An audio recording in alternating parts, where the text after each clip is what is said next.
Although today it seems totally natural that the U.S. would join World War I on the side of the Allies, America's decision to enter the war on the Allied side was rooted in a complex mixture of historical and contemporary reasons.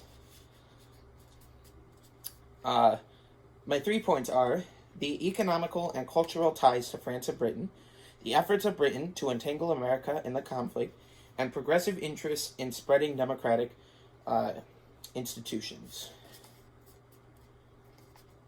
The first point is the economic and cultural ties between America and Britain and France. Um, so it's good to keep in mind here that before America joined the war, there wasn't really any clear winner. Um,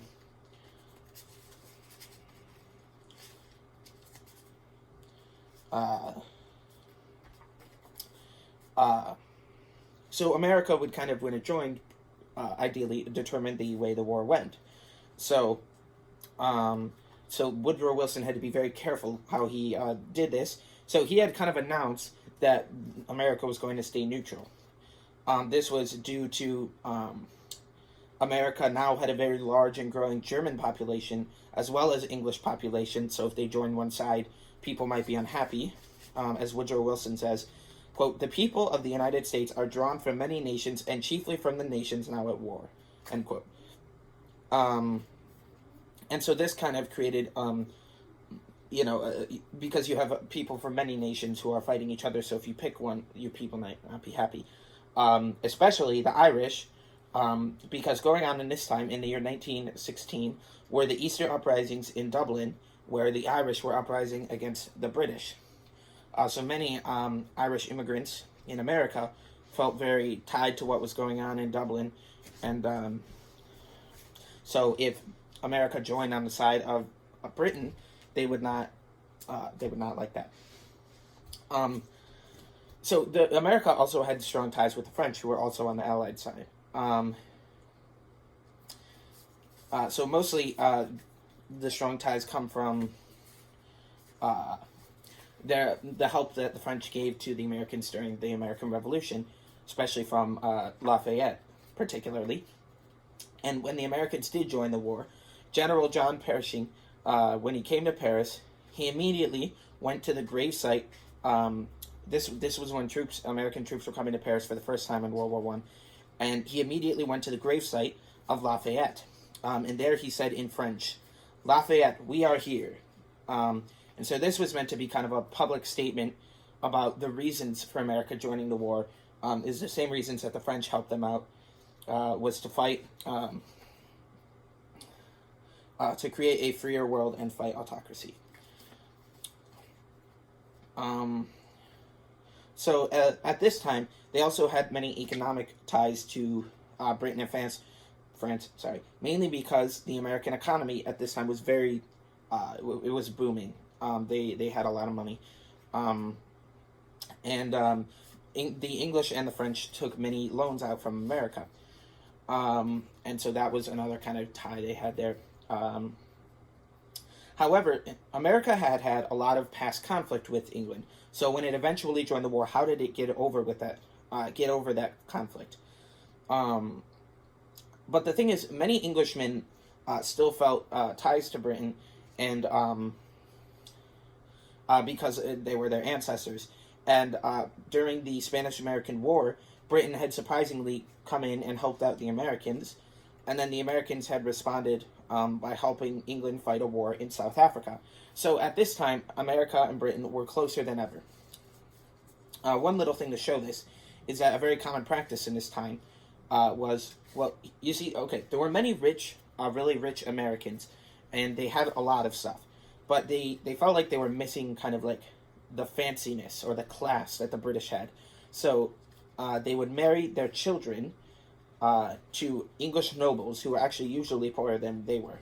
And so there was kind of a strong connection between America and England at this time in history. My second point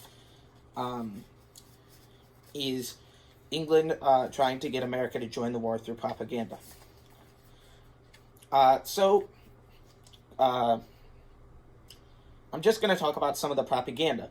So first, one of them is, let's see if I can say this, Kadaververtungsenstein. Wait, sorry, Kadaververtungsenstein, something like that. Which was German, as you see, and in the war, just in general, Germans had this, and this was the name for a plant where Germans would process kind of parts of the animal that weren't meat, such as the animal fats. And cadaver sounds like, it sounds like corpse in British, of course. So they kind of use that to make like propaganda that the Germans were actually getting like humans and using their fats for things like boot shine and candles. As Bertrand Russell says, a man with a good knowledge of German, quote, a man with a good knowledge of German, end quote, is, quote, perfectly well aware that the cadaver means carcass, not corpse. So this is talking about animals, but the British tried to paint Germans as kind of these barbarians who were using dead bodies from the war to make their materials, and using them as materials. England had many other ways of trying to get America to join the war. One of them,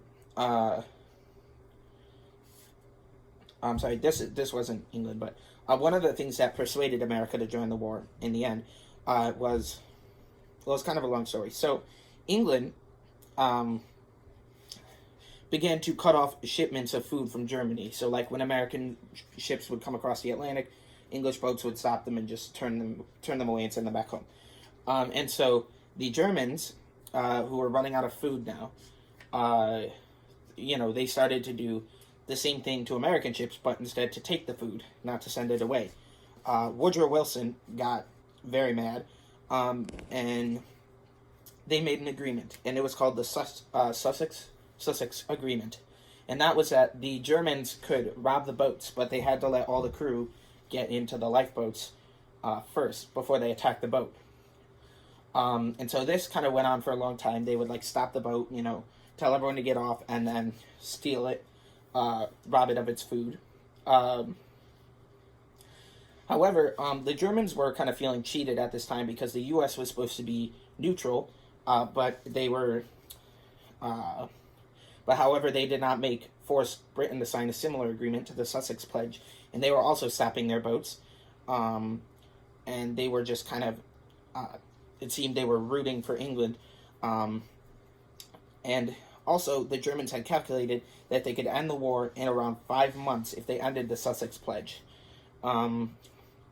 So as a result, they stopped, doing that, and I don't know if it was the first, but one of the biggest, most notable examples of them breaking this pledge was when a U-boat sunk the Lusitania, I don't know. So this was a passenger ship, however, not a cargo ship.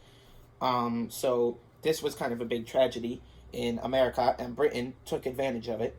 An artist named Carl Goetz, he had made a commemorative piece of metal that he kind of like chiseled. I guess chiseled's not the right word, but he made it for the Lusitania, and the Brits had it, and they kind of took it and like took pictures of it with a leaflet kind of explaining the barbarism of Germans, and they sent these to America to kind of show, what the Germans had done.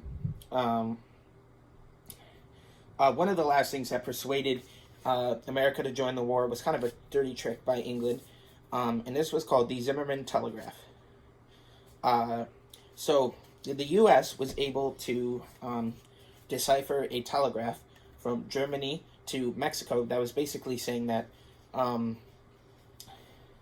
if it was something like if Mexico helped them in the war, then they would give them America when the war was over.